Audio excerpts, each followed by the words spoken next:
Thank you, sir,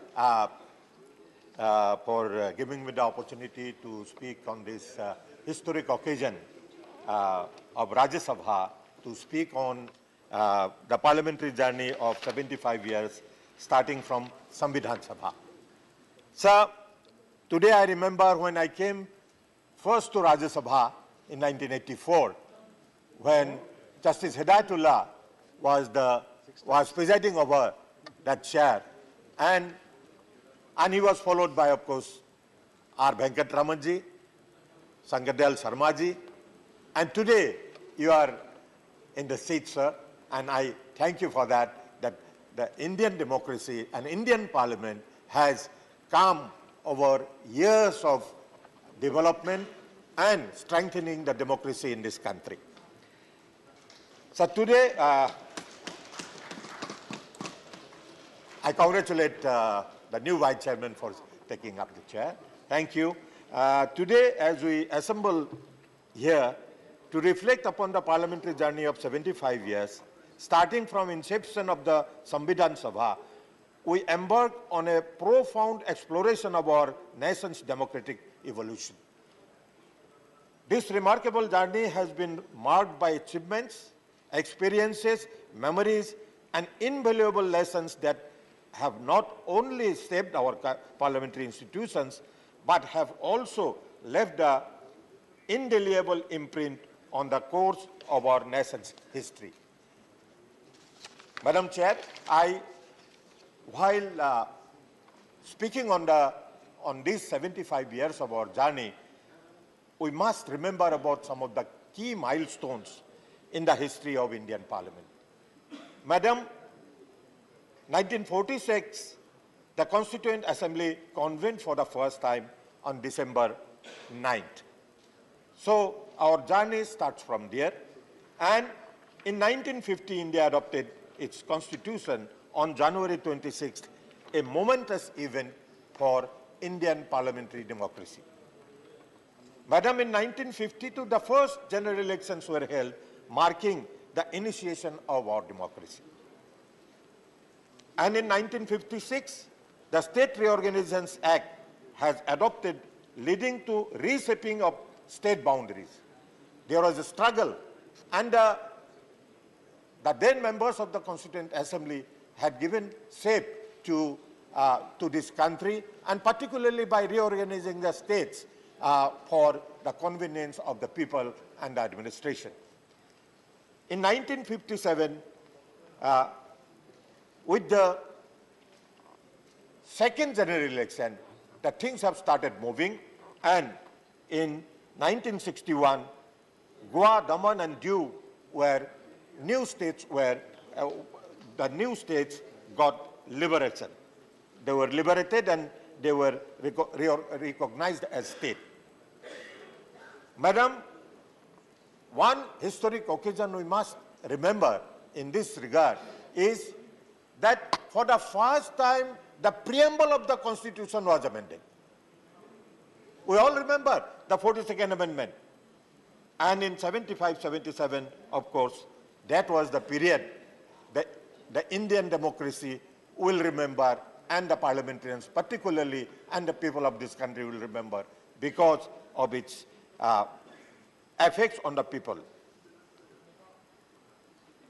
Madam, in 1986, a historic bill was passed, the Muslim Women Protection of Rights on Divorce Act was enacted. This is one historic legislation where the women of all religion, all communities were given equal power, and that equal power and equal opportunity and equal right. So this one we must remember during the discussion of this in this debate. And the economic liberalization came in 1991 during the Prime Ministership of P.V. Narasimha Rao ji. And today we are step by step, we are ahead to liberalize the economy and the benefits of the economy reaching to the poor and vulnerable sections because of that. And today, the country is progressing. The country has got remarkable progress in the economic field, where today India is considered as the 5th largest economy in the world. And very soon, our Honorable Prime Minister has publicly announced that within next few years, India will be one of the 3 top economies of the world. Madam, another remarkable event during the progress of this democracy, during the progress of Parliament, was the GST. The GST was Goods and Services Tax was implemented and streamlining the taxation system. One nation, one tax was the motto, and today we have seen that the national exchequer is enriched by GST, and remarkable tax collection has been made, and which is helping the development of this country. So I remember, and the country will remember, this GST taxation for the benefit and for the progress of this country. Madam, one nation, one tax. But till 2019, this country had 2 constitutions, 2 flags, and this was possible to make one nation, one flag, and one constitution by the amendment brought by and the abrogation act of Article 370, which was brought in 2019, which says we can be proud of being one nation, one flag, and one constitution. And I congratulate the government for that. Madam, I did not disturb you, although you said certain objectionable things, including balkanization of the country. So please don't do that. And Madam, the great thing, the great war that India fought was the COVID-19 pandemic. The India not only come out of this pandemic successfully, but also help other nations, neighboring countries, to fight with this. And the biggest achievement was the vaccines that India manufactured, and vaccines, and the entire country was vaccinated, and today we are safe in terms of healthcare. Madam, while talking about the achievements, what during the 75 years of our journey, what achievements this country has made. Madam, the main achievement which we can today discuss is the inclusivity. This efforts towards inclusivity, one of our speakers was giving an example with a senior leader that it is not only India, other parts of the world also had the inclusivity in terms of women representation. The women representation has increased from 5% in 1951 to 14% in 2019. And the number of voters, number of voters increased dramatically from 173.2 million in 1951 to 912 million 2019. So this is not a less achievement. This has strengthened the democracy of this country. These things have improved, and this has brought achievement to our democracy, to our parliamentary democracy. Madam, some of the experience and some of the achievements that we have made is the 2023 where we are today. Today, we are sitting here in the Rajya Sabha chamber, and some of our members have become emotional also that maybe from tomorrow we will be going to the new building. This new building is that we have to cross a line. Up to this 75 years, we have achieved a lot. But from here, we have to go, we have to make a leap forward so that this country becomes the developed economy. So next 25 years,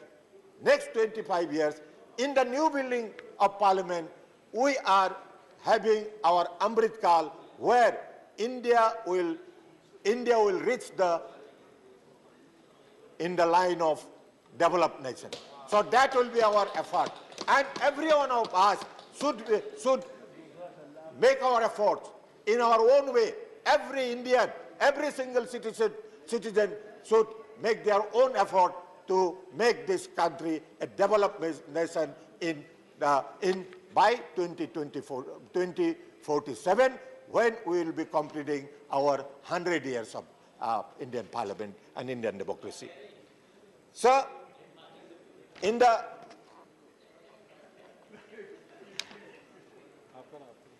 now I'm going to conclude because there are some more speakers. They are also, and this special station is today convened to commemorate the 75-year of journey of our Parliament. What is our experience during this period? Sir, Madam, to conclude my speech here, I want to say that our journey through parliamentary evolution of India over past 75 years has been one of both reflection and insight. While we have witnessed certain challenges and shifts in the parliamentary dynamics, it is essential to recognize the significant efforts made to foster inclusivity within our democratic institutions. The rise of women's representation, the active engagement of citizens in public debates, the crucial role of parliamentary committees, and the passage of legislation aimed at social welfare and labor rights are testaments of our commitment to inclusivity. Madam, as we commemorate the key milestones in the history of the Indian Parliament, we are reminded of the enduring spirit of our democracy. From the adoption of Constitution in 1950 to the recent inauguration of a new Parliament building in 2023, these events signify our nation's growth, resilience, and adaptability in the face of challenges. As we move forward, Madam, it is imperative that we continue to uphold the principles of democracy, inclusivity, and transparency that have been the cornerstones of our parliamentary democracy. By learning from our past and embracing the opportunities of the future, we can ensure that our democratic institutions remain robust and responsive to the ever-changing needs and aspirations of our diverse and dynamic nation. Let us celebrate this journey, Madam. Let us celebrate this journey with pride and commitment to a more inclusive and vibrant future for Indian democracy. Thank you, Vice Chair, for giving me the opportunity. Thank you very much.